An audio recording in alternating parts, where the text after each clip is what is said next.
don't know, they're just standing there like zombies. Welcome to Watch Mojo, and today we're counting down our picks for the top 10 weirdest episodes of Family Guy. Look, Fry, that one looks just like you. What are you getting mad at me for? After all, he gets his fat from your jeans. Which, by the way, I'm wearing. The real storm's in here. Okay. Emotional storm. For this list, we're looking at the most bizarre episodes in Family Guy history. We aren't necessarily saying that these episodes are bad in any way. They're just really weird. What do you think is the oddest episode of Family Guy? Let us know in the comments below. Number 10, Road to the Multiverse. This is easily one of the most famous episodes of Family Guy, and also one of the most bizarre. Where is my supper? Still in the oven. Will I have it soon? Quite soon. Thank you. You're welcome. Yeah. It concerns Stewie and Brian traveling through multiple parallel universes, each of which comes equipped with their own unique theme or idea. Where are we? This is Cohort, Brian. Same year, same time. But in this universe, Christianity never existed. Some of these include a world in which Christianity doesn't exist, and a world in which dogs rule humans. This is my family. My wife, Lois. What the hell? My son. Chris, stop licking yourself and come up and say hi. The episode also cycles through various animation styles, with Stewie and Brian visiting a robot chicken world and a world largely inspired by old-school Disney films. The episode is a total trip, in the best and most creative way possible, of course. We all sing with glee, 'cause we all agree it's a wonderful, wonderful day for pie. Number 9, Brian and Stewie. It's not often that Family Guy gets serious. Brian and Stewie is the rare exception. You know, today started as a really nice outing, but as usual, you had to ruin it. I had to ruin it. Yeah, you. In this one, the titular characters become trapped inside a bank vault and proceed to share intimate thoughts and feelings with each other. It's a truly bizarre episode that breaks from many Family Guy traditions. You stink, and now I'm trapped in here with you and your stink because you were too stupid to call somebody who could help us. That really hurt. There's no music, Brian and Stewie are the only main characters to appear, and there are none of Family Guy's famous cutaway gags. You're a monster. Hey, you started this whole thing. You son of a bitch, I could kill you for that. Oh, really? Well, how convenient. You've got a gun right there. This episode gets weirdly dark, complete with Brian revealing his plan to take his own life. The producers and writers took a huge risk with this episode, and opinion on its quality remains firmly divided. Sometimes it's all too much. What is? Life, everything. Number 8, Big Trouble in Little Quahog.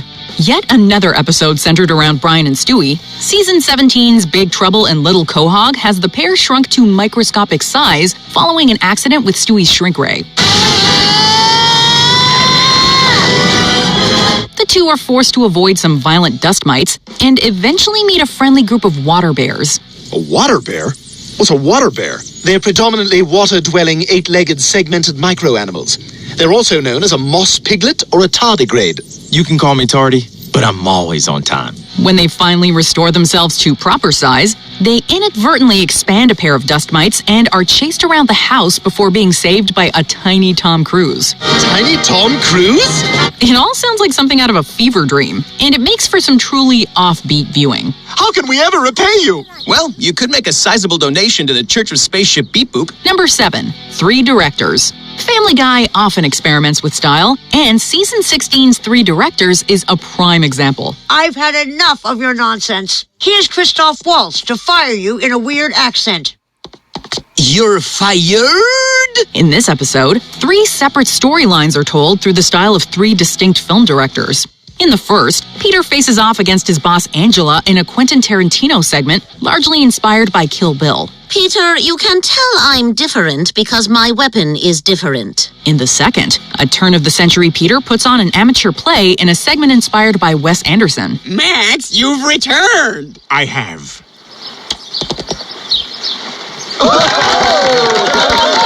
This took a lot of work. In the third and final, Peter battles Decepticons with beer kegs in the vein of bombastic Michael Bay films.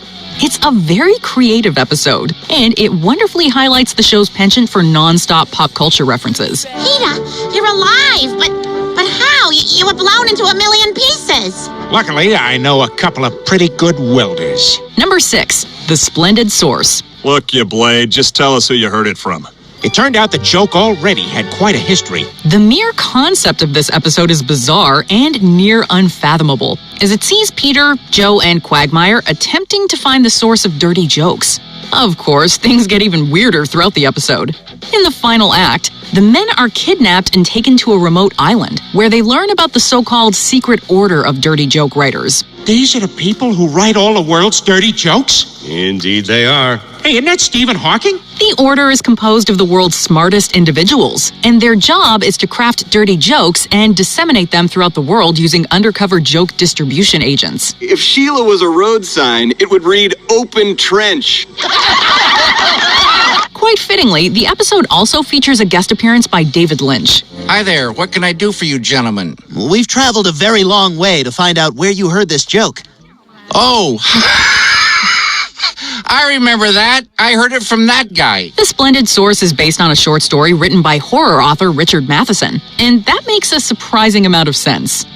Number 5, Herpy the Love Sore. The title alone tells you all you need to know about this crazy episode. I mean, I really feel the bond, Brian. I feel like we're closer now. More connected, more intertwined. As it suggests, Brian gives Stewie herpes after the two conduct a Blood Brothers ritual. Stewie later learns that Chris also has herpes, which was also given to him by Brian. He knew he had herpes and he didn't say anything. Maybe he was mad I gave him fleas. I don't know. The two then sabotage one of Brian's dates, and the episode ends with Brian telling Stewie not to worry about his new case of herpes, as it will only flare up in times of great stress. It's like your wedding day or a big job interview. Family Guy is no stranger to controversial storylines and jokes, but it seems like a certain line was crossed when Brian gave two of his family members herpes. That bastard! Well, we need to teach him a lesson. He's a menace. Number 4, he's too sexy for his fat.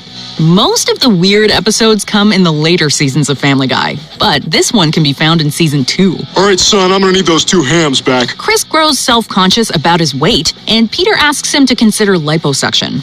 After visiting a surgeon, Peter decides to get the operation himself, and is turned into a muscular hunk. Knock, knock. Hey, pal, you can't just walk in here without holy crap, it's Peter. People around Quahog begin to take notice, and Peter is invited to join the Beautiful People's Club. Hey, there's a lot of good-looking people here. Of course. This is the Quahog Beautiful People's Club, and you're our newest member. This in turn boosts his ego, and Peter becomes estranged from the family. He can't come in.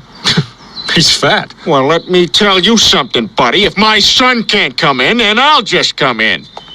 See you at home. Turning Peter into a muscular and gorgeous sex symbol was a bit of creative genius, and it resulted in one of the most unique and memorable episodes of the entire series. And now I will take off this protective potato head mask. Oh, Peter, you look like you. Number 3, back to the pilot. This episode is bizarre on multiple levels. It begins with Stewie and Brian going back in time and encountering their past selves, the footage of which is taken from the show's pilot episode, Death Has a Shadow. I actually think this might be my first memory. Stewie, I said no toys at the table. Damn you, vile woman! You've impeded my work since the day I escaped from your wretched womb. The episode then launches into a great bit of meta-comedy, as the characters comment on the crude animation and cutaways. Yeah, now we just, return text messages and screw around and whatnot. Lois, I'm not going back to work tomorrow. That new boss has it in for me. He's meaner than a shifty salesman.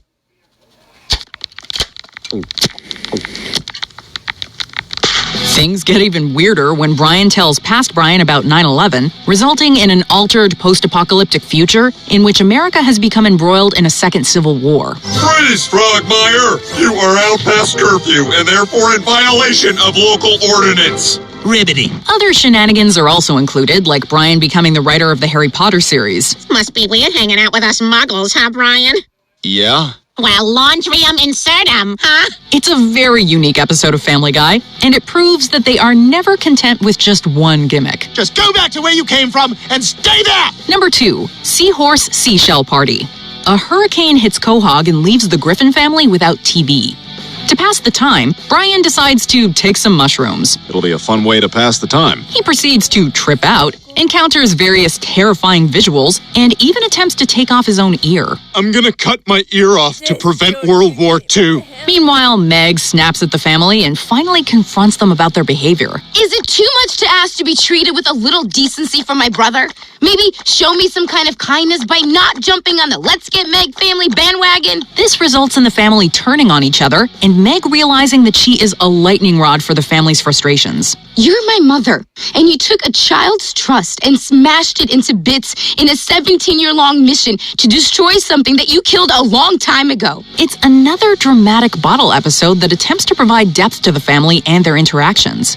How well it succeeded in that regard is down to personal opinion. Luckily, Brian's horrible trip is there to add some much-needed comic relief. Slip me some tongue. Did you try the chicken, buddy? Before we unveil our number one pick, here are some honorable mentions. The 2,000-year-old virgin. Jesus makes an appearance. Your 2,000-year-long cold streak is about to come to an end. What do you mean? I'm saying, Jesus, we are going to help you lose your virginity. Family Guy viewer mail number 1. 3 Shorts of Madness. You can't stop us, Mayor West. We are all powerful. Clearly, you've let yourselves become drunk with power. Silence! Roads to Vegas. Stewie and Brian make clones. We lost, Brian. Oh, crap, we're screwed. Hey, Stewie, give me $100 from the backpack. I want to pay a Wayne Newton lookalike to beat up a Rita Rudner lookalike. Con Eris. Brian and Quagmire run a con. Peter grows close to Herbert. Jeez, how many of us are doing this con? I've got no chance, have I? A tertiary character like me. You most certainly do not. I don't even think we're going to give you the dance you rehearsed. You're big for your age, ain't you, Peter? Yeah, doctor says I eat too much candy. Send in Stewie, please. Stewie talks to a child therapist played by Ian McKellen. You seem like a very lonely little boy. Oh my God, I am! I'm so lonely! Before we continue, be sure to subscribe to our channel and ring the bell to get notified about our latest videos. You have the option to be notified for occasional videos or all of them. If you're on your phone, make sure you go into your settings and switch on notifications. Number 1. Stewie is enceinte. Family Guy has aired a lot of weird episodes throughout the years, but Stewie is enceinte is a different kind of weird. Brian's been so distant lately, and we used to be inseparable, like Jack and Jill. And maybe not in the most overtly entertaining kind of way. Feeling that he and Brian are drifting apart, Stewie steals some of Brian's DNA and impregnates himself. First, I add Brian's hair and saliva and some preschool applications because we are already way behind. He then gives birth to Stewie-Brian hybrids. Look, Bri, that one looks just like you. And after he and Brian ponder the exorbitant cost of healthcare, they decide to ditch the offspring at a shelter. This is for the best. Yeah, I mean, I'm sure they'll be adopted. Oh, God, yeah. There's just so much here we don't even know where to start. And this episode definitely stands out as the most bizarre episode in Family Guy history. And that is truly saying something. Okay, this one is deaf. We are going to be spending a fortune on schools.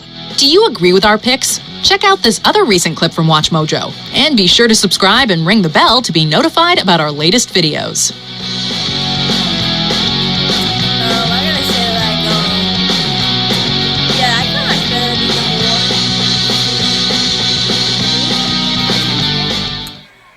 So like the video and subscribe to my channel.